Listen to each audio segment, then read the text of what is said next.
Here it is, episode 66, NoLaughTrack podcast. Thanks to Circle of Heat for letting us play their tunes at the beginning, as always. And if you're local in Minnesota, check those guys out. They play around all the time. They're on Facebook, just like we are. My name is Justin Severson, the host, and back with me once again is Myq Kaplan. Thank you for having me. Almost 1 year to the day. I just looked. Very close. It was September 12th. Let's do it. Never forget. Make sure, yeah. This is 66. That was 16. Wow. Yeah. So you did 50 in a year. Thank you. I mean, yeah, I did. I guess, yes. Congratulations. you did it. You only took 2 weeks off if it comes out once a week. That's right. That's correct. That makes sense. 2 weeks of vacation. It's very American. You know, Europe and other places, they get a lot more vacation. They take it a lot more. Americans are into work. You're right. I have like 5 jobs, actually. Do you? Yeah. Well, that's a lot of vacation then. Each one comes with like 2 weeks off. That's 10 weeks off per year. Yeah. I'm sorry, you guys. I know this is my job, my main job, but I vacation on my last job, so they run over. You get it. I'm sorry. Yeah. I'm sorry. So you had a lot going on in the last 364 days. Absolutely. I remember, as we talked about a little bit before we started recording here, I normally listen back to the first time I've had a guest on. I didn't this time. But we don't have anything to worry about. But look, so what happened leading up to last year? Let me try and recreate exactly what we talked about, just to remind you. Yes. No, I know we did talk about your podcast that had not debuted yet. Oh wow, but that is something. Yeah, but it has since. Yeah, I know. I've heard some. I appreciate it. Yeah, it's called Hang Out With Me, and since then it's also moved networks. It is now on the Keith and the Girl podcast network. You can get it at keithandthegirl.com/hang because it's called Hang Out With Me. Hang out with me. Or if you don't remember its name, keithandthegirl.com/Myq, spelled the way that you got to remember something. You can't look. I mean, you can try just type in random letters, like monkey, like a million monkeys typing into a million computers will eventually find my podcast. And I have a new Shakespeare podcast coming out. So, but yeah, I have my podcast is real fun. I have on lots of friends, comedian guests, musicians, that sort of thing. I've listened to 2 of them now. Thanks. 2 out of I don't know how many you've done. I think we just released around like 92. Holy crap. About that. So I do about 2 a week. So we're almost 2. Almost 2 a year, a full year's worth. No, I'm listening to some that were just posted, and you're talking about you hold on to them for a while before you release these. That was, I guess, sort of I'm like, not controlling or obsessive. Maybe I'm those things, but maybe exactly that's what it's about. Like, but I think when I was here last, I had started recording a bunch, and so I wanted to get like a good padding, a good cushion, just in case, like, if something goes wrong, if I go on the road for months at a time and I don't have time to record more, I just want to make sure that I'm like, if they're gonna come out twice a week, then they're gonna come out twice a week. So I got to have a back. So I had initially, I went a little overboard on the backlog. Okay. Like I could have initially released like 3 a week, but that sounds like crazy to me. Like, okay, here's guys, you got to listen to like 2 to 3 hours of You stuff. love me, don't you? Yeah, come on. Look, I'm with me 7 days a week. Look, I'm only asking for you like for 45 minutes 3 times. No, so it's 2 times a week for only 45 minutes. Yeah. Each. You're a stickler for that 45 minutes, I noticed. I do sometimes, if at the very end of it, I'll start to wrap it up. If another amazing story starts happening, I'll be like, hey, save it for this bonus episode. But yeah, I mean, there was one time, so I'll do like a 45-minute episode and then usually a 10-minute sort of fake recap episode after, so it's totally different. But one time, my engineer was like, hey, I'm loading in the bonus the satellite episode that accompanies the main episode. It also seems to be 45 minutes. Instead of, I was like, well, is it us talking at the beginning and the end? And he's like, yep, I guess we just talked for 45 minutes instead of 10 minutes. Wow. Yeah, so so right now, I think, the ones that are coming out were recorded a couple months ago. Yeah. And that's sort of like, because I sort of like record them in spurts, in bursts. Okay. Like I know some people, it's great if they have like every week I sit down, I record it, and I release it. Like I envy that. It's inspirational. Wish I could do it. Wish my life could be that boring that I know where I'm going to be at any moment of every day of every week. But I'm exciting, Yeah. I live an exciting life. So, but yes, my boring life. I'm here every week, pretty much at 1:00 p.m. Absolutely, as you and I were 364 days ago. We indeed were. And then the other thing you did when you were in town last time is you recorded the CD. I did. Yeah. That was super exciting. Love being here. Love Acme. Love coming back every time to talk to you, but also to do comedy shows. If you squeeze that in. Yeah, and recorded a bunch of shows and whittled them together. And Comedy Central in this past June released it as an album called Meet Robot. Yes. I bought it. Oh, thanks for doing that. So you owe me lunch? Call it even? Is that how it... That's weird. That's like, Bruce Springsteen, you owe a lot of people a lot of lunches. Uh-huh. Millions. Yeah. Multi-millions. Oh, man. This guy, Bruce Springsteen buys people lunch a lot. Yeah. I can tell you that... I don't know. Was it normally priced $5.99? Because that's how much I paid last night. What? I know. On iTunes or on Amazon? Oh, yes. Wow. Look, I'm not really in charge of their pricing, but whatever is going on, I guess their prices are crazy. But yeah, no, it's certainly, if you want a physical copy, then you can go to my website and pay more than that. It's interesting. Some people are like, I've sent some to Canada. I just sent one to England, and like those cost more to send them there. I mean, these people could just download it. Yeah, obviously for $5.99 on Amazon. It actually goes against what I normally do because I still like. I'm a hoarder to begin with, so... You like physical things? I like physical things. Oh, yeah. Yeah. Even if I, and it's not like how things used to be where I'm going to spend a bunch of time looking through the notes or everything. It's probably just, my attention span's so short. It's probably like I look at it once and never again. Yep. But I still want it. Oh, yeah. So, but this was like a spur-of-the-moment thing where I was looking stuff up about you, some new stuff. Understood. And was on Amazon. It was like $5.99. I'm going, well, this is a no-brainer. I pretty much have to buy this now. It's more of a brainer. You used your... Yeah, I guess it's... you didn't have to use your brain. It's a little... You got it. It's a no-brainer. It's a knob-brainer. I could have done it with or without a brain. I would have bought it. Absolutely. Yeah. Well, thank you for doing that. And I will. I'll get you lunch here. I think they give it to me for free. Perfect. I got that coffee for you. Thank you. Right, just the right temperature, by the way. Absolutely. Right now, yeah. I read a review of it on... Do you read the reviews of your stuff? Ever? Anything you do? Of course, all of them. I mean, like, I don't now read every YouTube comment that comes in on every... Yeah. That doesn't even count. But, for iTunes and Amazon, they're not... When... I would love to get to the day where it's like, oh man, there's like too many reviews to read. Yeah. They come in like when it comes out, they come in at a manageable rate. Sure, and, sure. So it's sort of like waiting for a friend to come over as a kid, be like, oh, is that their car? Is that another one? Oh, great. Yeah. So certainly I've read some of most of the reviews. Yeah. I read a review of the of your CD.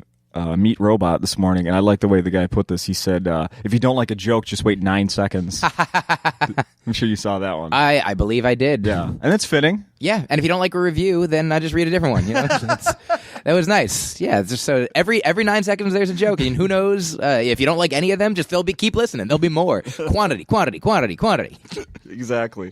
Did you just finish? Were you doing the music just recently, like on tour? Or? I was. Why do you ask that? Let me. Were you doing the music? I want to understand where this question is coming from.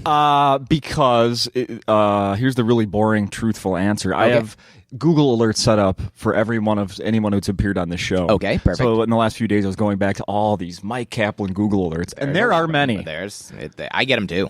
Yeah, and there was some from a few months ago about looked like you were doing some music, correct? I do some music. Around when I came here last year, I released a music comedy CD with my buddy Micah Sherman, which is called Please Be Seated.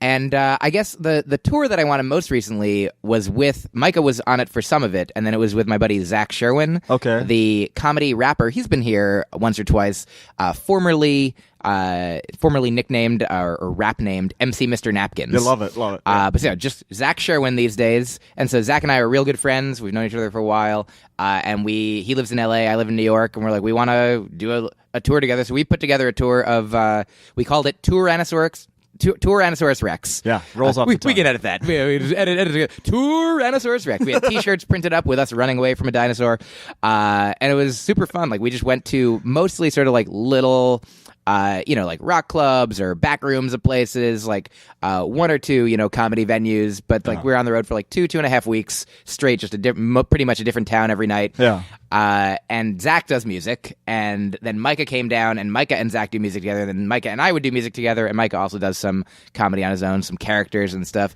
So that was the most recent. To answer your question, were you on tour doing music? The answer is yes, if that's what you meant. It is. Absolutely, Sweet. yeah. Oh, it was All right. super fun. You guys missed a great tour. We're gonna hopefully do something like it again next year. You didn't bring it here. I'm here. Zach is not here. Would love to be here with him. Like, yeah, we did the South last time. Maybe we'll swing through this way the next time. Yeah. And no promises. no promises. I'm here now. Come see me. What's the problem? Fair enough. I'll do some of Zach's raps for you.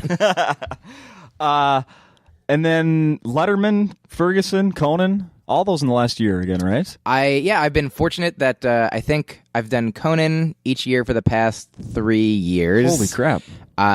And then Ferguson has also been 3 times. I think one each the past 3, and then Letterman I just did for the second time about a year ago, or a little less than a year ago. So hopefully I'll get to do the third one this year. But yeah, the second one was November last year. Okay, yeah. So since we've talked, indeed. how was that one? Oh, it's the Letterman super. experience. I mean, I feel like that theater is sort of it's the old Ed Sullivan theater. Yeah. It's I feel like I think it has like the biggest capacity of all of them, so it seems like the fullest audience, and it's just really such a nice like the setup. It's like.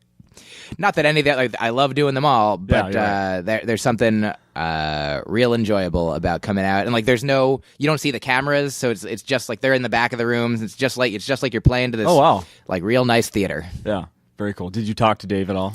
Yeah, he came over and said, "Good job," and I said, "Thank you." So we shared a moment, a literal moment. Yeah, I think that's what similar thing to what he said the time before.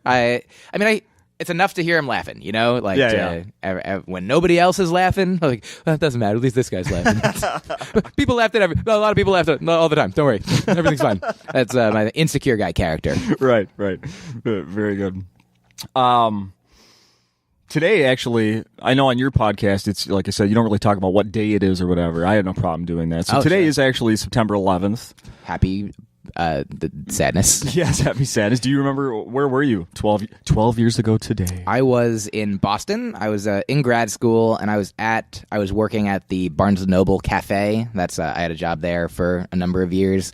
And so it was I think I opened the place, so I was there at like 8 a.m. And then I remember like a worker came down and was like, "Hey, something just happened. They don't know if it's like an accident or a thing." And I was like, "Oh," and then like, I know it happened again. So we're like, So I don't remember. I might have gone home early that day. I think I had a girlfriend at the time, and we just sort of, we're sad together, and now we're sad apart. I mean, well, I'm happy apart. I'm happy now. Yeah, those two things related, or no? Oh yeah, like probably that's what she was involved, and she was like, "I have something to tell you." So it was obviously a horrendous thing, and great to talk about on a comedy podcast. I'm just keeping a time. Oh yeah, you are absolutely right. No, I mean, obviously, for anyone out there who has lost somebody, my heart, the brain part of the heart part of my brain goes out to you, and it's. I'm going to ask you something you know a lot about. Okay, please. Broccoli. Mm-hmm. Did you hear the latest thing? They're using broccoli as sunscreen. I did not hear that. Yes. How are they doing that? It says this is a story. This is not about 9/11 anymore. We're completely moving on. Perfect. Broccoli. You've been told time and time again about the health benefits of eating vegetables, but one green veggie may be especially beneficial if you not eat it, rub it directly on your skin. Yeah. Research assistant at the University of Arizona said that sulforaphane, a naturally occurring compound found in broccoli, may protect the skin from harmful UV rays. Wow, so eating it doesn't do it. No. But rubbing it on the skin Man, that's a good thing for if kids find this out. Like, hey kids, eat your vegetables. I don't wanna, but I'm gonna help myself protect from the sun. Kids, if you're listening to this podcast, happy sadness, and don't eat your broccoli. Rub it on your skin and then eat it. So wash off, get nice and clean, then rub broccoli. Man, which part of it? Like the leafy part or the stalky part? I assume. I would guess it's the leafy part. Yeah, that makes sense. Yeah, that's great. Do you know what? Here's the number one favorite fact I know about sunscreen related topics. I hope we didn't talk about it last time, but I was at the San Diego Zoo years ago, and the guy it was right after Last Comic Standing, and so a fan of mine worked there and like brought me in. And he was like, hey, I work with the hippos. Do you want to come backstage at the hippos? I don't know if he called it backstage, but so I was like, yeah. And so I saw him like feeding hippos real up close, and he taught me everything that he knew, all the things about hippos that they tell people. And one of the things about hippos is they sweat. When they sweat, their sweat is UV protectant. They have like a sunscreen like sweat. Wow. Yeah. You didn't think you didn't know what was gonna happen? You didn't know how it was gonna be sunscreen related, and boom. Learned. Will it work on humans? I don't know. Did you take a little smear and put on your nose? You don't get close. I didn't get close enough because do you know hippos are some of the most deadly animals as well? Yeah, kill more than lions, I believe. I believe that. Yeah, I believe that. Probably because they look more cuddly than a lion. Oh yeah, you want to go up and hug them because you're like, I played with a pink one of you when I was a kid.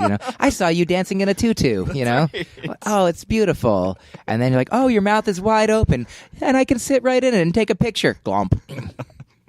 I know the cartoon ones just have 2 teeth. They have more than 2 teeth, don't they? They do. I mean, I think they have those 2. Like they have like real big ones, but I think 2 on top and 2 on bottom too. It's not just. But yeah, I think they have a number.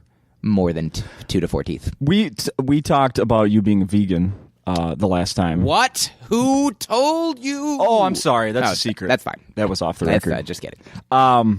Just a joke. How do you feel about zoos as a vegan? Did I ask you that? That's a great question. If we talked about zoos, then you might have. But I actually, when the guy emailed me and say, "Hey, I work at the zoo. Do you want to come?" And I was like, I literally don't know. Number one, what I'm supposed to feel about zoos, because for me, it's not that I quote unquote love animals. Like I don't want unnecessary torture happening. Right. And so I'm like, are zoos, good or bad, or, some combination? And so I asked the guy, I'm like, how am I supposed to feel about zoos as a vegan? And he, like, number one, he like got me in for free. So I was like, worst case scenario, I'm not contributing. Like I'm not, and he's like, so I'm going there to learn and look and see. Like my being there or not being there has no effect on the zoo's bottom line. But also he said that zoo in particular, the San Diego Zoo, they did like bring in a lot of animals that sort of, when they were sick or would otherwise be dying or not make it out in the wild. And then they would like nurse them back to health and sort of try to get them going and then would release them back in. And that they also were a great educational, foundation and organization that, so ideally, I think he was saying that they did more good than harm, but certainly the idea of, I'm not a pet person either. Like I think that, certainly like living in a city, having a dog that needs to like run around like seems like a less ideal thing to do, but also it's probably less ideal for it to be, at a pound or in a shelter where it's not treated, Yeah. Ideally there should be the exact right number of animals in the exact right place for them outside. I mean, also, humans get along with dogs if they are in a big farm or whatever. Sure. My kids won't be afraid of them anymore. Exactly. So, but yeah, I don't like to give money to places that unless I know that they're not using it for evil. You can never know that exactly all the time. No. But for sure. So had you been to a zoo? Not since becoming vegan. Yeah. I think not since I became vegetarian in college, and I don't think that was my first trip to a zoo. 10 years later. Yeah. But yeah, I mean, only as a kid, I went to maybe the Bronx Zoo or the Turtleback Zoo in New Jersey where I lived. Oh. I think that's what it was called, New Jersey. Yeah, I'm getting that right. I remember when because I grew up in St. Paul, and there's a public zoo there that I have great memories of my dad taking me there as a kid. And I remember being, like in my 20s, and then first hearing like that people were against, like, because I always thought it was so great. Like, no, there's people that actually think this is terrible. Like, oh yeah, huh? What? But no, I have, they're so cute. Yeah, like no, like I like being able to look at them whenever I want. Yeah, it's good for me. What's the problem? I will say that zoo, looking back, has changed considerably. In the 30 years since like I was a kid, and did you watch Lost? Oh yeah. Do you remember when the season where they were in those the polar bear cages? Yeah. Where they just had like the just very bare, small bear. Not there we go. Thank you. You got it. Thank you. Boom. And that's the kind of cages they had at this zoo back when I was a kid. It was gotcha. like they had 5 feet, 25 feet squared. Like ugh. I understand. They don't look as happy as they should be. You know what's worse than a zoo, though, is a kazoo. That's annoying for animals, humans, and everybody. So I'm anti-kazoo. Tell me about it. Anytime my kids go to a birthday party, they come home with one that it seems it seems to end up in the back seat of my car and never leaves. Perfect. Yeah. Just kidding. I like them. I manufacture kazoos. They're actually based on my own voice, so I get a lot of money every time a kazoo is so. That's a nickel. I have another food-based story here for you. Please, yes, tell me. Handpicked for you. Any story but that one. No, tell me that one. Right, we'll go ahead and skip that one. No, that's pretending to skip it. Good impression of paper. People can't see. Thank you. Artificial egg. Did you hear about this one? No. Yes. A radical artificial egg backed by PayPal billionaire Peter Thiel and Bill Gates goes on sale in U.S. Supermarkets. Well, actually, they went on sale yesterday. Wow. It's made from plants. What kind of plants? It can replace eggs and everything from cakes to mayonnaise without a chicken ever coming close to the production process. Does it say? Just plants. This guy's idea was to mix easy-to-grow plants that, when mixed together in the right way, replicate the taste, nutritional values, and cooking properties of an egg. What does he use? Everything but the texture. Yes. Hey, this tastes like egg, but it's like a brick. Pretty cool. No, I mean, they are getting better and better. Like that's the thing. Like certainly in the past 10 years, like since I've been vegan, I mean the quantity and quality of vegan like substitutes have got. I mean, number one, like I like vegetables, and like a lot of people should. There's no shoulds. You can eat whatever you want, but to live a healthy life, like vegetables should be involved in some way. Or again, I hate to say should, but you could just eat your meat. Don't tell me how to raise my kids, Mike. Fair enough. Your kids will die.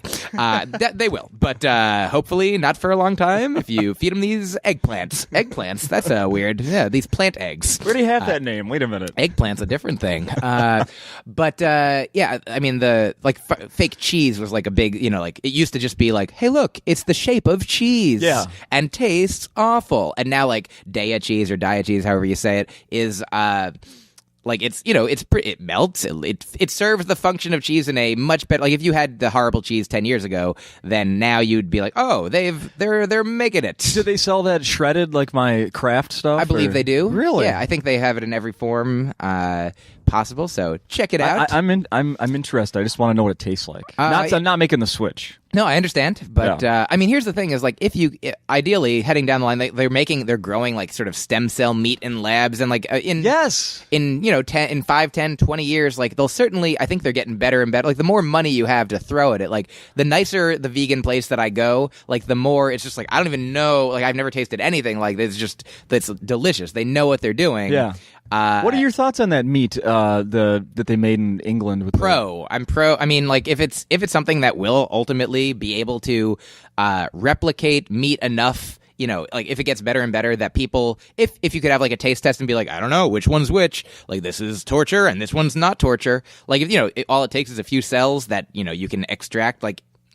Some people might. I think the hardest core vegan might be like, no, it's still exploitative, man. Don't do it. Yeah. But nobody really talks like that. But there are people that might feel that way. But I think if it's actually going to lead to less animal suffering, if it's just like I don't care. Yeah, I would totally eat a thing that involved no animal suffering. There could be a day where you go through and get when you order the Big Mac extra value meal, you're asking for the real or not real. Yep. I mean, that's amazing. Yeah, I mean, and ultimately, hopefully there's an episode of Buffy the Vampire Slayer, spoiler, but it was a very long time ago. You had a chance, where she worked at this like double meat palace. It was this fast food place. She had a job, and the double meat was like, they were like, it's a patty where we take combined like chicken and cow and mush it together. Enjoy your double meat. But then at the end, one of the big reveal was like, oh, it's actually just vegetables. It's, gotcha. And so I would love for that to happen to society. People will be like, oh, I'm gonna eat my Big Mac, or I'm gonna eat my Big Mac. It doesn't matter what voice you have. Like, I'm gonna eat my Big Mac. Like, whoever you are. No, that was a pretty good Homer's. I'm gonna eat my Big Mac. Not bad. Oh man, I don't do impressions on purpose, but I'm gonna eat my Big Mac. You do a little indeedly doodly on your CD. Oh, absolutely. Indeedly. I can't do it anymore. It's done. It's gone. But whoever's eating a Big Mac, I'd love for all of a sudden McDonald's to be like, just kidding, we switched. Yeah. That was like, there was a Batman story, like a what if or an Elseworlds version of I think Superman and Batman, where like extrapolated into the future, and Batman had like taken over the criminal empires of like somebody who had their fingers in like crime all around the world, and like, oh my god, has Batman gone evil? And they got to him, and he's like, oh, actually I took everything over, and now it's all legit, it's all good, and we're all doing good things now. I'm just using these networks to get grain to people, whatever the case is. So that's what I want McDonald's to do. Hopefully, go for it, guys. Wow. Do it. I'm gonna eat my Big Mac. Oh, that's funny, man. You're in your 30s. Correct. I'm in my 30s. Could be also true. It is. I believe you. It is. I trust you. Chris Porter was here last week. Why would you lie to me? Found out we have the exact same birthday. You and Chris Porter, same day, same year? 4 years apart. 3 years apart. So like you have your Olympic twins. Olympic twins. That's interesting. Yeah. How you enjoyed hearing that, finding that out? I thought that was made neat. you feel good. Yeah. What is your birthday? November 27. Oh my god. Oh my god. There's other people born that day. Yeah, it's unbelievable. What are you, some sort of person that was born then? Great. What do you got? Some loyalty to November? Mine's October 7th. So, there we go. Send me something. I'm going to. I have this thing here. Mm-hmm. Here's a list of things you did in your 20. So we're gonna have to look forward here. Well, actually, I want your opinion on these things. Okay, I'll give you my opinion. Here are 10 things you did when you were 20 or may have done. You don't know exactly what I did. These are just things that people have done. Okay. Yeah. Okay. People. Okay. So what do I have to tell that you'll regret when you're 40? Okay. So I'll read you some of these. And I'm just saying yes or no. No, you're gonna just have your opinion. Okay. Got it. How dumb are these people? What would you do if it was you? Fair Is enough. it you? Okay. You got me. Got it. Number 10. Body. Dumb. Okay. Sorry. Body piercing. Oh. I personally don't have any piercings. I did get a tattoo for the first time when I was, I think, 2 years ago. So in my 30s, I got my first tattoo, and then I got another one, or I sort of expanded on it.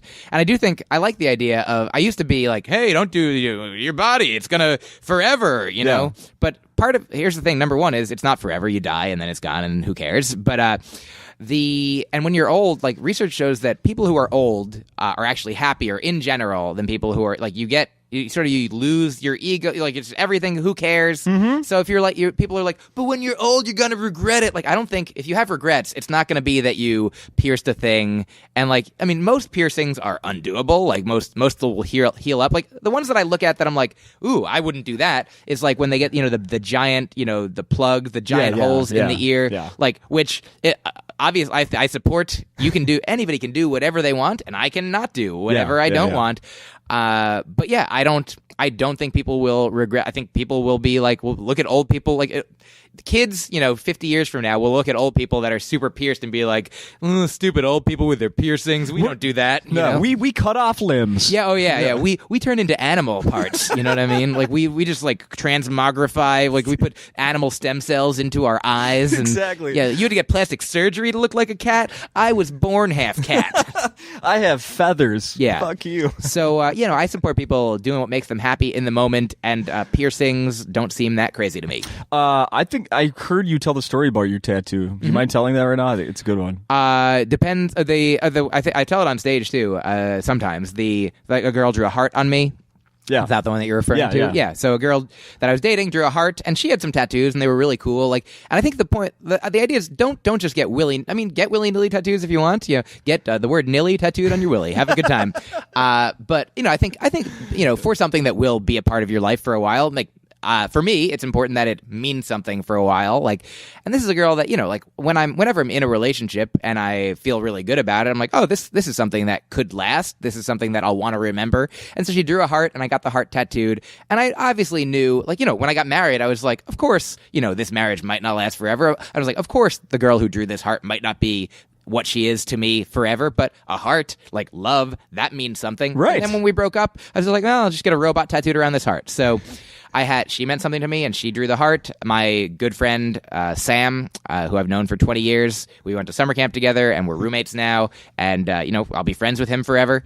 He conceived of the robot, and I was like, make it so that the heart's in the middle. And so now I have a robot with a heart in the middle of it that, that two people that I care about or have cared about or participated in. And so I feel like every tattoo that I get will be meaningful if I get more. Yeah. I think that's really cool, actually. How about this? I'm sure you have plenty of these out there. The back to our list here. Sexy internet photos. That's something that I do say that, number one, like when people, especially obviously in recent days with like the Anthony Weiner quote unquote debacle, like I remember somebody was like, you're a deviant, he's a deviant, when in fact he is like literally, like, at least according to the new cultural context, like statistically not deviant. Like so many people are taking pictures of their genitals, sending them to people that, in 20 or 30 years, it will be weird if people don't if you can't find pictures of the president's penis. You know what I mean? Like how did this guy get it? What had happened in his life? He must be hiding something worse. Yeah, I mean, like for me, like I legitimately have never taken a picture of my penis. I would probably if I was in a situation where a woman wanted it. Like a woman actually. I've had a few people send me like either naked or sexy, like almost naked pictures, but. And that's not that I don't enjoy like visually stimulating things, but I am more turned on by sounds than sights. Yeah. Like if I had to have only porn audio or porn video, I would choose audio. Really? Absolutely. I don't know if it goes back to the first time I like perceived porn. It was like the Spice Channel, but it was all scrambled. Oh, of so course. I only could hear it. But also, is that true? Yeah, I mean, I've been a musician my whole life as well. So like auditory things have like I mean, I like seeing helps in getting around the world, and I'm definitely like when I'm involved with a lady, I like her to be an appealing looking. Quit trashing lady to on me. Vision, would you? I know Vision's fun, but masturbation makes it go blind. So why not just be blind to begin with? But yeah, what was the question? There's no pictures of you out there. No, actually, here I've done comedy naked. There was a naked comedy show in Boston, and so I did it there for a number of like months or a couple of years, probably, like every month. Really? Oh yeah. I guess we didn't talk about this last year.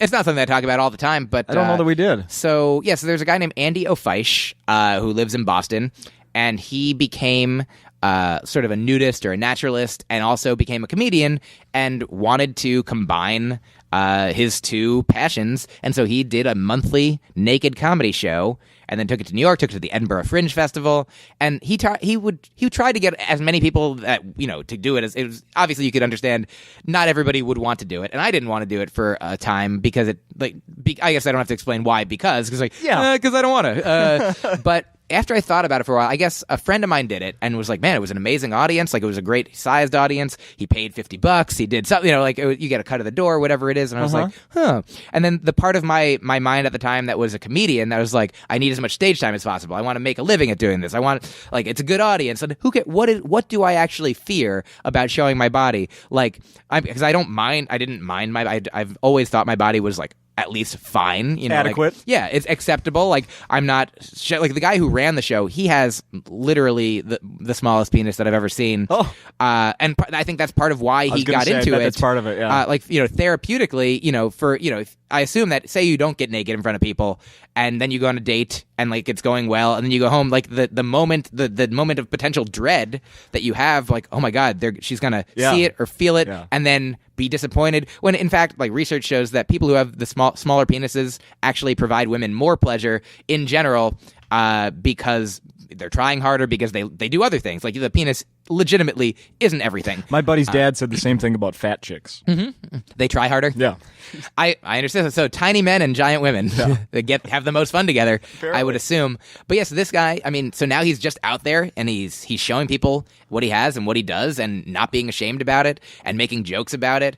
And he's like, I have a huge cock, but most of it's inside. You know? Right. And so like if people, you know, it's not just to get women, it's not, but if there are women that are attracted to him, like they see everything that there is to see. Yeah. And like there's, you know, no horrible surprises. So for me, you know, I have, not the smallest, and I'm like, there's nothing to be ashamed of here. So I was like, what am I worried about? What am I afraid of? You know, people always talk about like comedy. You're so brave, and this is even. Yeah, you're so exposed. Just getting your soul. And he always makes sure he comes out and hosts the shows, and he's like, I just want everybody to know, this is literally naked, not just like, oh, these comedians, they're exposing their vulnerabilities. No, they're exposing their genitals, literally, and maybe their vulnerabilities as well. Right. So, but once I did it the first time, and then I did it the second time, I was like, oh man, it's weirder for the audience. Like, it's for me, I'm just eventually just doing a set. I'm doing the same set that I would have done otherwise, and just there's people, maybe they're staring at your genitals for a little while, but then that gets boring and they're listening, and like, so it's a really weird thing that I was like, oh, people always encourage you to get out of your discomfort, get out of your comfort zone, right? And so I'm always constantly trying to expand my comfort zone. I'm like, what? I guess I can be comfortable doing this, because what is the worst that happens? Like, maybe people laugh. I want them to laugh. People like think I'm ugly. That could happen anyway. People reject me. I get rejection all the time. People take pictures of it. It ends up on the internet. Like, they do their best to make sure that doesn't happen. But even then, worst case scenario, like, look, I don't care. I know who I am. One time there was a photographer that was coming, and they were doing a story on it for some local paper. Yeah. And they were like, the guy Andy asked, hey, does anybody mind? Who minds if they take pictures? Like, obviously they won't. It's not going to be anything like full frontal that can't be shown. But I was like, yeah, go ahead, take a picture. There's like a picture of me, sort of like, I think mostly from like the middle of the leg, up to the rest of my body, from sort of behind. So it's like my naked ass and the rest of my naked torso. And that was online for a little while, and I think I asked them eventually to be like, yeah, let's get that down. But take that down. I'm trying to sell it. It's probably still out there somewhere. If you Google enough pictures of me, I'm sure if you go down far enough, you'll find that it's cached somewhere. Somebody saved it. Somebody posted it. But yeah, so that's out there, and yes, naked pictures. Eventually, nothing to be ashamed of. Everybody will have them. Yeah. That's a great story. Thanks. Dumb question. Women did that comedy show naked as well? Not a dumb question. Certainly more men. There were definitely Mormons on the show. No, it was mostly men. Every show, I think he would definitely try to get women. There's a few stand-up comics that did it that were women. But then also there were a few like naked female clowns that did it. There were these people who did like clowning in Boston. And so I know of at least like 5 women that would regularly be on the show. Naked clowning. Yep. Only wearing a nose. Just the nose? Pretty much. Wow. I wonder, does that make it less scary for people that are afraid of clowns? I do not know. We got another one on the list here. People regret in your 40s, you did in your 20s. Getting married too young. Oh, yeah. I mean, well, I guess I got married in my 20s. Yeah. And I got divorced in my 20s. Yeah. I don't regret it. I think that if people because it was a relationship. It was a learning experience. Like, I do think that. So I don't recommend it. I think that people you can get the requisite experience being with a person, like, being in a long-term relationship, being in a number of relationships, learning how you are as a person and how you are interacting with another person, living with another person. Like, I think the ideal is to, have whatever assortment of naturally length relationships. Like, I wouldn't assume that you meet somebody in high school or college and that, oh, this is it forever. Like, the fantasy that, Hollywood or fairy tales lead us to believe. And for me, it wasn't that. It was just that for me, I got married because I'd been in a series of sort of like serially monogamous, year-long commitments. And after a year, be like, well, that's enough of that. You get to that, you sort of runs its course. And with the woman that I married, it hadn't run its course. And I was like, oh, I guess that means it's going to last. That's it. You make it past a year forever. And then I learned after 3 years, you're like, oh, maybe there's this series of humps that you have to get by. Yeah. And maybe one of the humps is no humps, and whether, that's a silly joke. But, you learn that relationships are they do take work after a certain point of time. Yeah. Like I had up until that point been like, oh, we suck the fun out of the relationship, and then once the fun is gone, we're like, well, then do we care about each other as people? Do we want to stay together? So now, I certainly know a lot more about myself as pertains to what I want in a relationship, in a partner, and so certainly the marriage didn't do anything to, like, I'm not damaged by it. Like, I don't think that there's as much of a stigma anymore about being divorced. Like, certainly I think there's more of a stigma if somebody's like in their 40s and has never been married than was married once. That's a good point. That's a really good point. If you're in your 40s and had if you had relationships, obviously that's the same thing. Don't judge anybody based on a category of, oh, wasn't married, was married, divorced, not divorced, widowed. Oh, what'd you do? You killed her? What like judge a person. You didn't kill your... No, not at all. Okay. She is alive as far as I know as of this recording. right in, Lainey, right in. But we are friends. We're on positive terms, good terms together. Yeah. But I think that judge people based on who they are as an individual. Like I think using their past relationship history and what they reveal about where they've been and what they've done and who they've been with and whether they are close with their exes, how many relationships they've had, what types of relationships. Like those are things that you can use as cues or clues to determine like whether somebody's a positive partner. But that wasn't the question. Yeah, no regrets. You still a lovely lady in your life? Right now, there are. Let me go. Yes, she is. There's people are lovely and they're in my life. And I broke up with the last girl who was my girlfriend like for an extended period of time. We broke up in February of this year. Oh. She is lovely still, and we are still friends, so she is still in my life. I dated people for a while. We probably talked about my, tendency towards non-monogamy last year. I don't even know if we did. I don't even know if we got to that. But yeah. There's more than one maybe going on right now. Right now there is generally one. There is one person who I am seeing for the most part, and we're in a situation where like she heard this, she knew about me. Like when we met, she's like, oh, this is a guy who I don't think I'll want to be in a serious relationship with because she's like, I ultimately want monogamy. But she's like, I just got out of a monogamous thing. Maybe this will be fun. It'll just be fun to hang out and be together. And so that was you must have those girls coming up to you all the time, right? I've know your reputation, like as a like... There have been people who've listened to me on podcasts that are like, yeah, I've been with a few people who are in open marriages who are like, hey, let's just have a good time. Or certainly people who appreciate honesty. Like I had another girl who I sort of stopped seeing recently that I was seeing casually, and I told her that I was starting to see somebody more seriously. So, and she was like, I really appreciate the honesty. Like the whole time, I was never misleading her or telling her that she was the only one or were we heading in a direction. I wasn't leading her on. And she was like, I really thought that I didn't like casual sex relationships, but it turns out I just didn't like being lied to. So she's like, thanks for telling me everything, and I wish you, the best, and we're still friends. And like that's the thing is like you can just be honest about what you want at any point. Like, and the thing is, I've told people like I like the idea of ultimately being in, say, maybe one relationship that lasts for a long time, but also knowing that you're going to be attracted to other people throughout life, and that it doesn't mean that you don't love the person that you're with if you flirt with or act on, make out with, sleep with, like somebody once in a while, and it's up to each individual couple or partnership or each conglomeration of people to determine what they want for themselves and what they want from each other.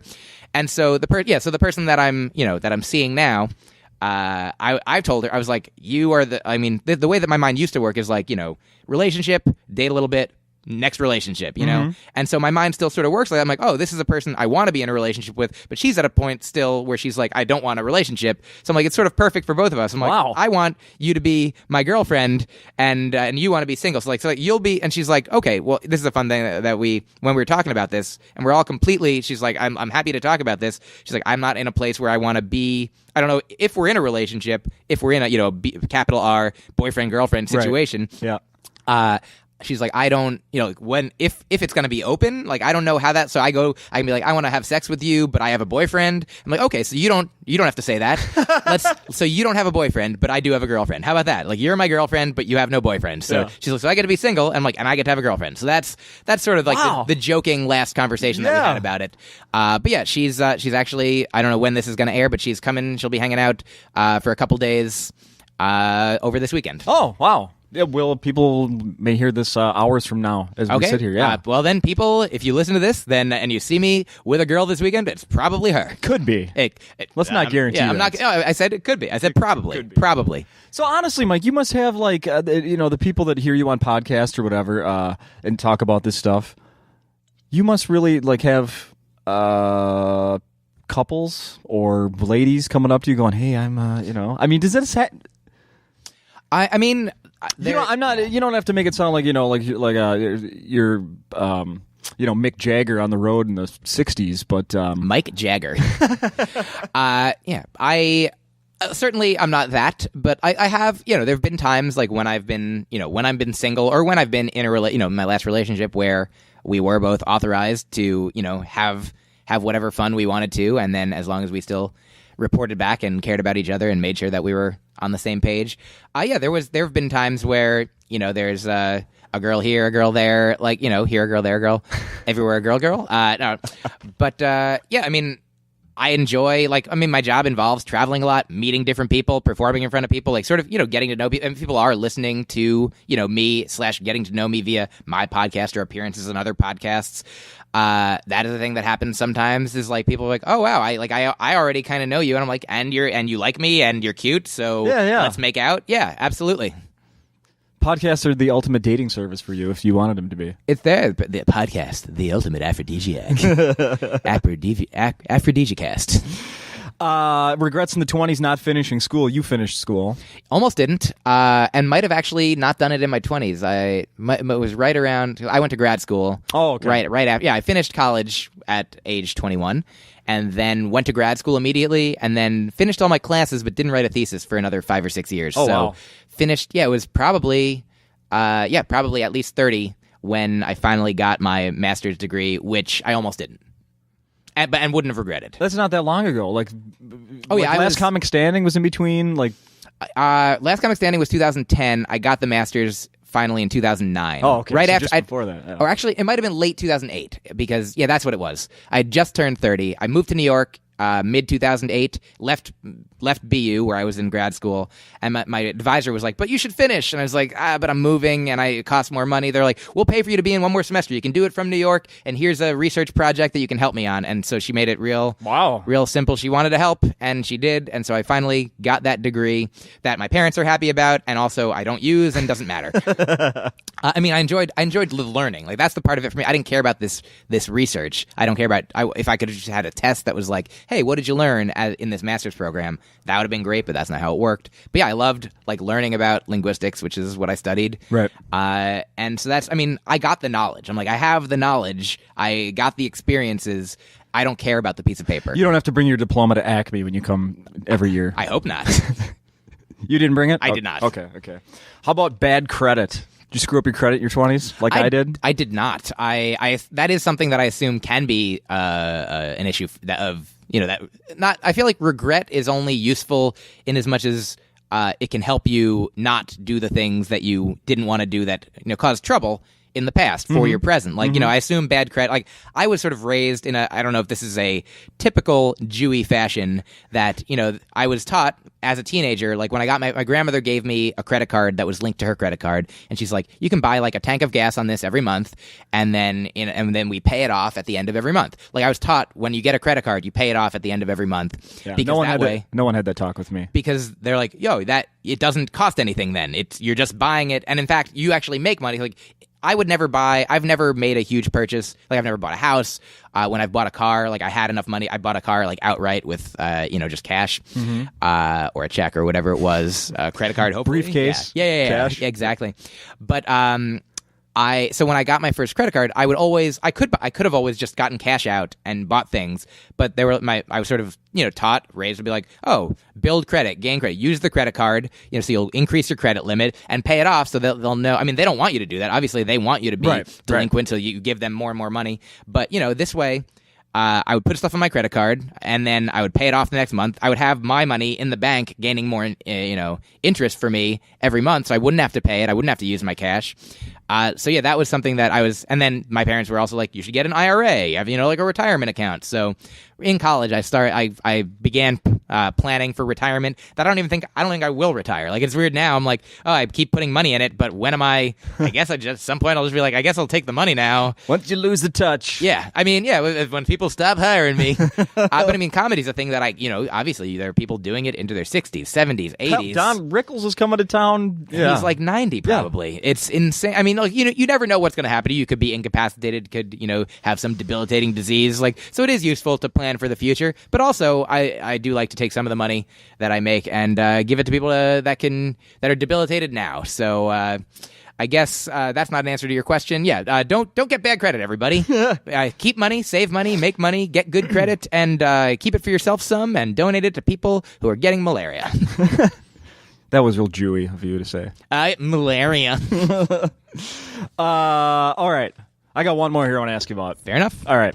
There was a poll that was conducted about a celebrity you'd like to bring back to life. I saw it. Yeah. Remember the winner? I know Steve Jobs came in second. That is correct. And the winner was, hold on, it's a quiz, and it's not Michael Jackson and Whitney Houston were later down. Yeah, exactly. There was a lot, like James Gandolfini was on there. Yes. It's pretty silly. I mean, it's sort of like not the great. It's not Jesus wasn't there. Nope. No one even suggested who was that. number one? Princess Diana. Oh, that's right. Of course. I don't care. Yeah, exactly. Yeah, I mean, Steve Jobs, I said this on another show I went on once. It should have been, they should do Steve Jobs because he has the greatest capacity to probably come up with technology that will bring back the rest of them. You know Brilliant. What I mean? Why not get him involved in a program that I call iTunes?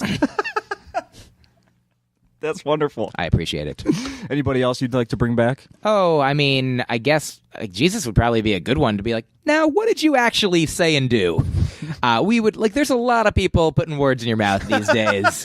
It would be super duper if you could clarify. If you could fact check this for us. Yeah, here's what I think you said, and then here's what the telephone game has resulted in. That's very funny. That's super funny. Myq, thank you. Oh. What else is going on in the next year? Well, since I recorded and then released the last album, I have in April of 2013, I recorded a new special / album that are right now being. It's unclear when and where they're going to be released, but they're being shopped around to different networks. What is it called? That one will be called Small, Dork, and Handsome. Yeah, I saw something about that today. Wow. Well, yeah. Thanks for looking at that. But yeah, it is. So it's in the can. It's recorded. It's edited for the most part, and will be. So look for that at some point. And then the next. So now I'm working on the next comedy, which is mostly about not wanting kids and determining where I land on that, which is mostly not wanting kids. Okay. And so that's what while I'm at Acme this weekend, talking extensively about that, veering off into some talk about drugs, tattoos, gays, the general things, sure. All the things that I'm pro. Yeah. Pro drugs, pro gays, pro tattoos, anti kids.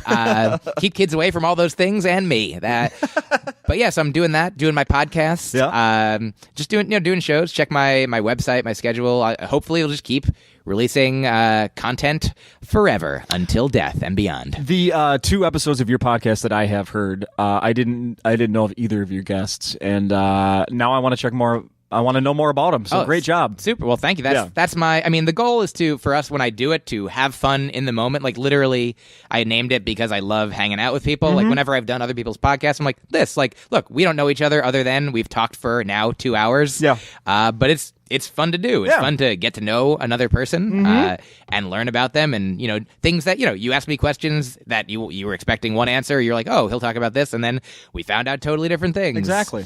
And so yeah, it's great. I'm happy to introduce people that I think are funny and friends or interesting in whatever way to people who care about me and listening to me.